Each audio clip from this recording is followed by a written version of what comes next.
God. Every time I'm feeling lonely, then He satisfies. God's all I need. Mark chapter 16, verses 14 to 16 says this.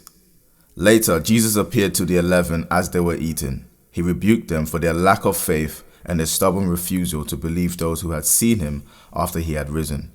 He said to them, "Go into the world and preach the gospel to all creation.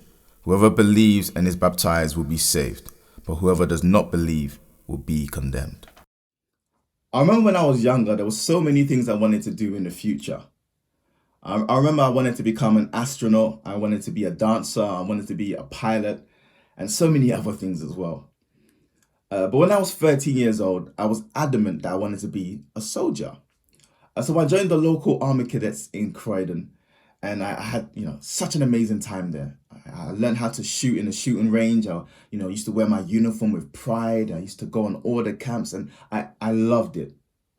And I remember the day when an army officer or army general came into our army cadets, and he was sharing what life would be like if we joined the army. And he was saying that the mission of soldiers and of the army is to serve and protect the country. And he was sharing these mission statements, knowing full well that this mission comes at a cost. That even when they face hardship, they still needed to make sure that they completed the mission of serving and protecting the country. And I thought that was quite profound. So when I was reading Mark chapter 16, I feel like Jesus is doing something very similar. So Jesus has died and he resurrected, and he's appearing to so many people. Now he's appearing to his disciples, and he's giving them their last command before he's taken up to heaven. And he's sharing their last mission. There's a mission that he's given them to complete. And I love verses 15 because of what Jesus doesn't say. Jesus doesn't say, "Go into the world and preach the gospel, but if you're hit with a global pandemic, then you can take some time off and rest." He doesn't say to his disciples, "Go into the world and preach the gospel, but if you face hardship, then, just take some time off and relax." No, Jesus said these commands knowing full well that his disciples will go through hardship, that his disciples will go through persecution. And either way, despite the situations that they face, this mission of sharing who Jesus is and preaching the gospel needed to happen. It needed to happen. Sharing the gospel doesn't stop. There is no days off. There are certain things in life that stops, but sharing the gospel does not stop. During this time, we're a weird season where many shops are closed, where schools are closed, where many jobs are closed, where physical church meetings are closed globally. But I want to remind us as Christians that sharing the gospel, this work of sharing the gospel, has not stopped. During this season, it's not a season where as Christians we can take some time off. And when I say time off, I'm not talking about time off to rest. I'm talking about time off to share the gospel. Just because we're not meeting as a church doesn't mean the gospel message should be put on hold. And when we come back together, then we can continue. No, sharing the gospel continues even during this time. During this time, there are people who want hope, people who are searching for answers, people who want to be encouraged. And we can point them to Jesus. We can share Jesus to people during this difficult time. You see, I want to share something that I'm really convicted about, and it is quite hard to say, but I'm going to say it anyways. You see, I realize that sometimes in the Christian world, we can be quite selfish as Christians. And I'm not talking about being selfish with material things like our money and our resources. I'm saying sometimes we can be selfish with the gospel. Can you imagine if there was a doctor who was given the cure for coronavirus? And imagine if this doctor kept this cure to himself. He has this cure that is able to benefit the whole world.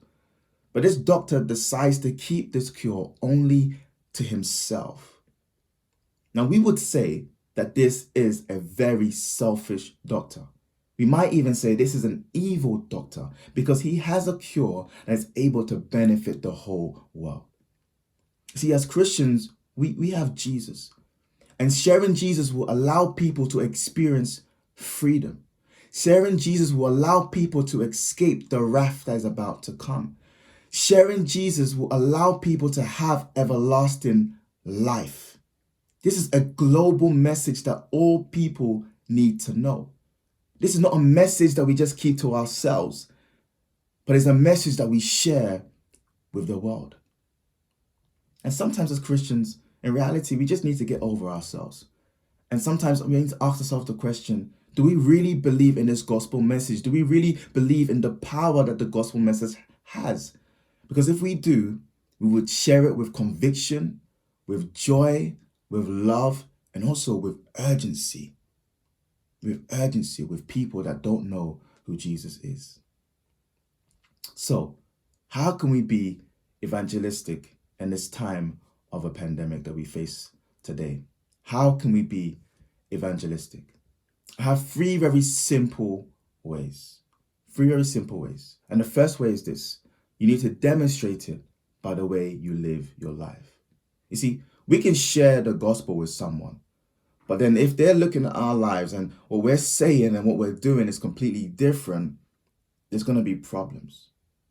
You need to demonstrate the gospel, demonstrate that you're following Jesus by the way that you live your life.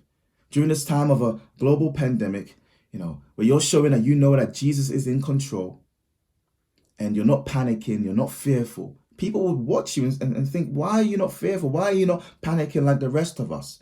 And this is where you can share Jesus, that you know that you have a God that is in control. So we need to demonstrate by the way we live our lives. Sharing the gospel is amazing, but demonstrating it is even more powerful.